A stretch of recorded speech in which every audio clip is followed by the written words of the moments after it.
آئیے قرآن کھولتے ہیں، قرآن کا دوسرا پارہ اٹھاتے ہیں۔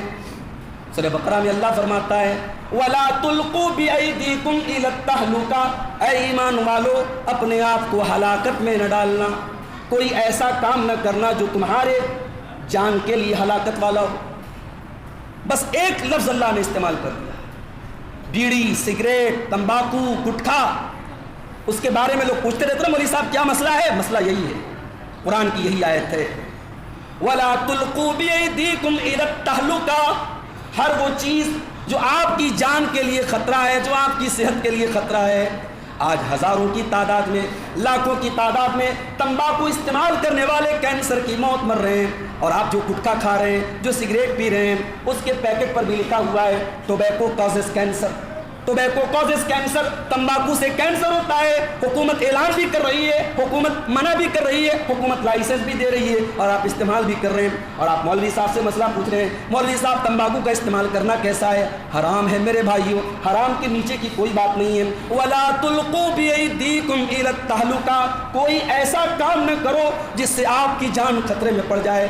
یہ جان آپ کی نہیں ہے، یہ زندگی آپ کی نہیں ہے، یہ اللہ کی امانت ہے۔ اللہ نے آپ کو زندگی دی ہے، آپ اپنی زندگی کو برباد نہیں کر سکتے، آپ اپنے جسم کو برباد نہیں کر سکتے، آپ اپنی صحت کو برباد نہیں کر سکتے۔ اسی لیے ہماری شریعت میں سوسائڈ کرنا حرام ہے، خودکشی کرنا حرام ہے۔ کیوں بھائی؟ زندگی ہماری ہے، ہم جیسے چاہے اپنے آپ کو ختم کر دیں؟ نہیں، یہ زندگی آپ کی نہیں ہے، اللہ کی امانت ہے یہ زندگی۔ آپ کو کوئی ادھیکار نہیں ہے کہ آپ اپنی موت کا فیصلہ کریں۔ اس لیے اسلام میں سوسائڈ کرنا بہت بڑا گناہ ہے، حرام ہے۔ اللہ نے فرمایا اپنے آپ کو ہلاکت میں نہ ڈالو، وَأَحْسِنُوا، اور اے ایمان والو احسان کیا کرو، إِنَّ اللَّهَ يُحِبُّ الْمُحْسِنِينَ، اللہ تعالیٰ کو احسان کرنے والے بہت پسند ہیں، اللہ کو احسان بہت پسند ہے۔ اب سوال یہ پیدا ہوتا ہے کہ احسان کس کو کہتے ہیں؟ تو نوٹ کر لو، احسان تین چیزوں کا نام ہے۔ شریعت میں احسان تین چیزوں کو کہتے ہیں۔ نمبر ایک، احسان کا پہلا مطلب آپ جو بھی نیکی کریں، جو بھی عبادت کریں، یہ سوچ کر کے کریں کہ اللہ ہم کو دیکھ رہا ہے۔ اللہ کے نبی نے حضرت جبریل سے پوچھا اے جبریل احسان کس چیز کا نام ہے؟ حضرت جبریل نے فرمایا ان تعبد اللہ کأنک تراہ فإن لم تکن تراہ فإنہ یراک، احسان یہ ہے کہ تم اللہ کی عبادت اس طریقے سے کرو جیسے تم اللہ کو دیکھ رہے ہو، اور اگر تم یہ تصور نہ کر سکو کہ تم اللہ کو دیکھ رہے ہو فإنہ یراک، تو کم سے کم یہ تصور کرو کہ اللہ ہم کو دیکھ رہا ہے۔ ہر عبادت میں، چاہے نماز ہو، چاہے صدقہ خیرات ہو، چاہے حج عمرہ ہو، چاہے روزہ ہو، چاہے قرآن کی تلاوت ہو، کوئی بھی عبادت کے ٹائم آپ کے دل میں نیت یہ ہونی چاہیے اللہ مجھے دیکھ رہا ہے۔ اسی کا نام احسان ہے، اس کو آپ احسان بھی کہہ سکتے ہیں، اس کو آپ اخلاص بھی کہہ سکتے ہیں۔ احسان کا دوسرا مطلب آپ جو بھی کام کریں پرفیکٹ طریقے سے کریں۔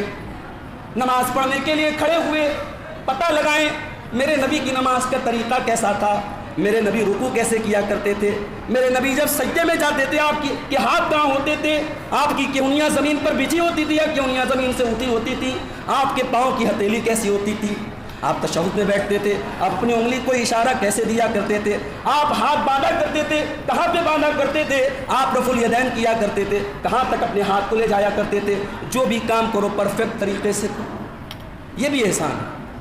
یہاں تک کہ اللہ کے نبی فرماتے ہیں جب آپ اپنے جانور کے گردن پہ چھری چلاتے ہیں، اللہ کے پیارے نبی فرماتے ہیں ان اللہ کتب الاحسان علی کل شیء، اللہ تعالیٰ نے ہر چیز میں احسان کا حکم دیا ہے۔ فَإِذَا ذَبَحْتُمْ فَأَحْسِنُوا الذِّبْحَ، جب تم اپنے جانوروں کو ذبح کیا کرو تو اچھی طریقے سے ذبح کیا کرو، شریعت کے طریقے کے مطابق ذبح کیا کرو، چھری کو پہلے سے تیز کر لیا کرو اور جانور کو تکلیف نہ پہنچایا کرو۔ تو جو بھی کام کریں پرفیکٹ طریقے سے کریں، یہ احسان کا دوسرا مطلب۔ اور احسان کا تیسرا مطلب بھلائی کرنا، اپنی ذات سے، اپنے مال سے، اپنے جسم سے، اپنے ٹائم سے لوگوں کو فائدہ پہنچانا۔ اور اس معنی میں بھی قرآن و حدیث میں احسان کا لفظ بہت آیا ہے۔ وَبِالْوَالِدَيْنِ احسانا، اپنے ماں باپ کے ساتھ احسان کرو، اپنی ذات سے اپنے ماں باپ کو فائدہ پہنچاؤ، اپنے ماں باپ کا بھلا کرو، اپنے رشتہ داروں کا بھلا کرو، غریبوں کا بھلا کرو۔ تو اللہ کو احسان کرنے والے لوگ بہت پسند ہیں۔ دعا کیجیے اللہ ہم لوگوں کو بھی احسان کرنے والوں میں شامل فرمائے۔ اور آگے بڑھیے، اللہ فرماتا ہے سورہ آل عمران کے اندر بلا من اوفا بعہدہ واتقى فإن اللہ يحب المتقین، وہ لوگوں جو اپنے وعدے کو پورا کرتا ہے اور جو اپنے دل میں اللہ کا تقوی پیدا کر لیتا ہے، وہ یہ جان لے اللہ تعالیٰ متقی لوگوں سے محبت کرتا ہے، اللہ کو تقوی والوں سے بہت پیار ہے، تقوی والوں سے اللہ کو بہت پیار ہے۔ اب یہ تقوی کیا ہے؟ تقوی کا مطلب سمجھ لیجیے۔ تقوی کہتے ہیں انسان اپنے درمیان اور گناہ کے درمیان ایک رکاوٹ بنا لے، ایک بیریئر بنا لے، کوئی طاقت ہو جو ہمیں گناہ کرنے سے روکے۔ جب ہم کسی گناہ کا ارادہ کریں دل میں ایک احساس ہو جائے کہ نہیں اللہ دیکھ رہا ہے، اللہ کو کیا جواب دیں گے، اللہ کے سامنے کیا حساب دیں گے، اللہ پوچھے گا تو کیا بولیں گے، یہ جو جذبہ ہے میرے بھائی اسی کا نام تقوی ہے۔ ایک بہت بڑے امام گزرے ہیں، امام طلق بن حبیب، ان سے پوچھا گیا تقوی کس کو کہتے ہیں؟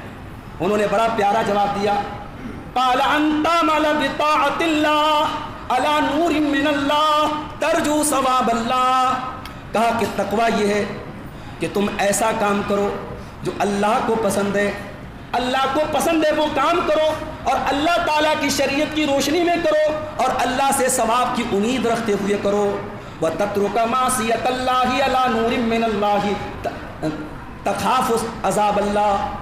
اور آگے کہتے ہیں کہ تقوی یہ ہے کہ تم اللہ کی نافرمانی سے بچو اللہ کے دین کی روشنی میں اور اللہ کے عذاب سے ڈرتے ہوئے تم بچو، انہی دونوں چیزوں کا نام تقوی ہے۔